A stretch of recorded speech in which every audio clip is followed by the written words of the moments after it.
എല്ലാവർക്കും news first മലയാളത്തിന്റെ പുതിയ വീഡിയോയിലേക്ക് സ്വാഗതം. ക്രിക്കറ്റ് ലോകത്തെ ഏറ്റവും പുതിയ വാർത്തകൾ ആദ്യമേ അറിയാൻ ഈ ചാനൽ മറക്കാതെ സബ്സ്ക്രൈബ് ചെയ്യുക. അഡ്ലൈഡ് ഓവലിൽ ഇന്ത്യയും ഓസ്ട്രേലിയയും തമ്മിൽ നടന്ന രണ്ടാം ഏകദിന മത്സരം ഓരോ ക്രിക്കറ്റ് പ്രേമിയുടെയും നെഞ്ചിടിപ്പ് വർദ്ധിപ്പിച്ച ആവേശകരമായ പോരാട്ടമായിരുന്നു. എന്നാൽ മത്സരഫലം ഇന്ത്യൻ ആരാധകർക്ക് നിരാശ നൽകുന്നതായിരുന്നു. ആദ്യം ബാറ്റ് ചെയ്ത ഇന്ത്യ 50 ഓവറിൽ 9 വിക്കറ്റിന് 264 റൺസ് നേടിയെങ്കിലും ഓസ്ട്രേലിയ ഈ ലക്ഷ്യം മറികടന്ന് വിജയിച്ചു. ഇതോടെ 3 മത്സരങ്ങളുള്ള പരമ്പരയിൽ ഇന്ത്യ 2-0 പരാജയപ്പെട്ടു.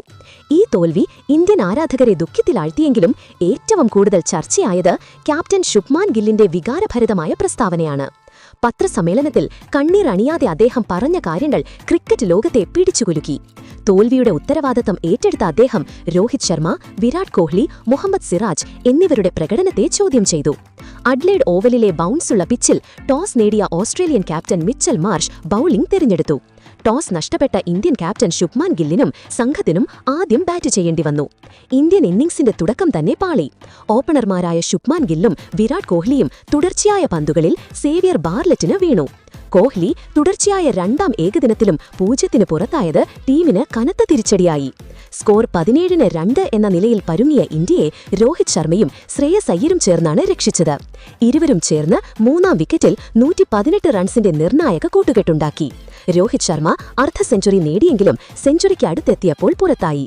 ശ്രേയസ് അയ്യർ മികച്ച പിന്തുണ നൽകി. ഇവർ പുറത്തായതോടെ ഇന്ത്യൻ ബാറ്റിംഗ് വീണ്ടും തകർന്നു. അക്സർ പട്ടേലിന്റെ ചെറുത്തുനിൽപ്പും ഒടുവിൽ ഹർഷിത് റാണയും അർഷ്ദീപ് സിംഗും ചേർന്ന് 9-ാം വിക്കറ്റിൽ നേടിയ 37 റൺസുമായിരുന്നു ഇന്ത്യയെ 260 കടക്കാൻ സഹായിച്ചത്.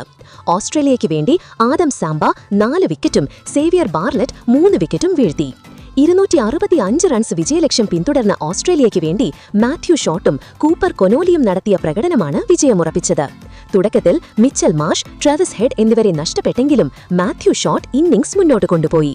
ഷോട്ട് 74 റൺസ് എടുത്ത് പുറത്തായതിനു ശേഷമാണ് കളി മാറിയത്. ഷോട്ടും കൂപ്പർ കൊനോലിയും ചേർന്ന് 35-ാം ഓവർ വരെ ക്രീസിലുണ്ടായിരുന്നു. ശേഷം കൊനോലിയും മിച്ചൽ ഓവനും ചേർന്ന് ഇന്ത്യൻ ബൌളർമാരെ കടന്നാക്രമിച്ചു. അവസാന 10 ഓവറിൽ 49 റൺസാണ് അവർക്ക് വേണ്ടിയിരുന്നത്. ഇന്ത്യൻ ബീളർമാരെ അനായാസം നേരിട്ട ഈ സംഘം ഓസ്ട്രേലിയയ്ക്ക് വിജയം നേടിക്കൊടുത്തു. ഇതോടെ ഇന്ത്യ പരമ്പര 2-0 കൈവിട്ടു. എന്നാൽ മത്സരശേഷം സീനിയർ താരങ്ങൾക്കെതിരെ പത്രസമ്മേളനത്തിൽ യുവനായകൻ ശുഭ്മാൻ ഗിൽ വികാരഭരിതനായി. തോൽവിയിൽ നിരാശ പ്രകടിപ്പിച്ച അദ്ദേഹം ടീമിലെ ചില സീനിയർ താരങ്ങളെ പേരെടുത്ത് വിമർശിച്ചു. അതിങ്ങനെയായിരുന്നു: ക്യാപ്റ്റനായുള്ള എന്റെ ആദ്യ ഏകദിന പരമ്പരയാണിത്. ഞാൻ എന്റെ പരമാവധി ശ്രമിച്ചു. രോഹിത് ഭായിയെയും വിരാട് ഭായിയെയും പോലുള്ള ഇതിഹാസങ്ങൾക്കൊപ്പം കളിക്കുന്നത് അഭിമാനകരമാണ്.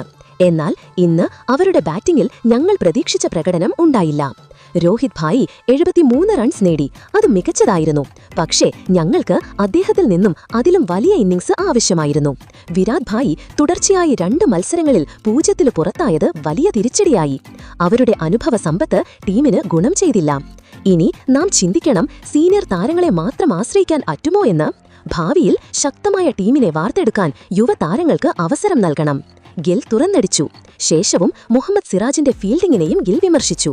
മുഹമ്മദ് സിറാജ് തുടക്കത്തിൽ നന്നായി ബൌൾ ചെയ്തെങ്കിലും 15-ാം ഓവറിൽ മാത്യു ഷോട്ടിന്റെ ക്യാച്ച് പാഴാക്കിയത് ഞങ്ങൾക്ക് വലിയ തിരിച്ചടിയായി. ആ ക്യാച്ച് എടുത്തിരുന്നെങ്കിൽ ഓസ്ട്രേലിയയെ സമ്മർദ്ദത്തിലാക്കാമായിരുന്നു. സിറാജിനെ പോലെ പരിചയസമ്പന്നനായ ഒരു ബൌളറിൽ നിന്ന് ഇത്തരം പിഴവുകൾ പ്രതീക്ഷിച്ചില്ല. ഒരു ക്യാപ്റ്റൻ എന്ന നിലയിൽ എന്റെ ബാറ്റിംഗിലും എനിക്ക് കാര്യമായ സംഭാവന നൽകാനായില്ല. അത് നിരാശാജനകമാണ്. എങ്കിലും അവസാന പന്ത് വരെ പൊരുതിയ എന്റെ ടീമിൽ എനിക്ക് അഭിമാനമുണ്ട്. ഗില്ലിന്റെ ഈ വാക്കുകൾ കേട്ട് പത്രസമ്മേളനത്തിൽ സദസ്സ് നിശബ്ദമായി. ഇത്രയും ചെറിയ പ്രായത്തിൽ സീനിയർ താരങ്ങളെ പരസ്യമായി ചോദ്യം ചെയ്യാനുള്ള അദ്ദേഹത്തിന്റെ ധൈര്യം ചില ആരാധകർ പ്രശംസിച്ചപ്പോൾ മറ്റു ചിലർ ഇത് സീനിയർ താരങ്ങളെ അപമാനിക്കുന്നതിന് തുല്യമായി കണക്കാക്കി. ശുഭ്മാൻ ഗില്ലിന്റെ ഈ പ്രസ്താവന ക്രിക്കറ്റ് ലോകത്ത് വലിയ ചർച്ചാവിഷയമായി മാറിയിരിക്കുകയാണിപ്പോൾ. രോഹിതിനും കോഹ്ലിക്കും നേരെ വിരൽ ചൂണ്ടിയത് യുവതാരത്തിന്റെ പക്വതയും ഭാവി ചിന്തയുമായി ചിലർ വിലയിരുത്തുന്നു.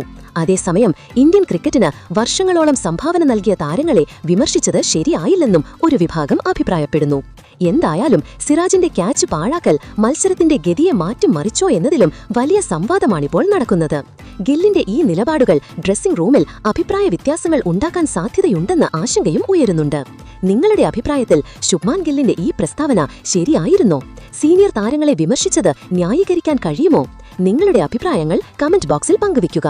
അപ്പോൾ ഇതുപോലത്തെ കൂടുതൽ ക്രിക്കറ്റ് വാർത്തകൾക്കായി ഈ ചാനൽ മറക്കാതെ സബ്സ്ക്രൈബ് ചെയ്യുക.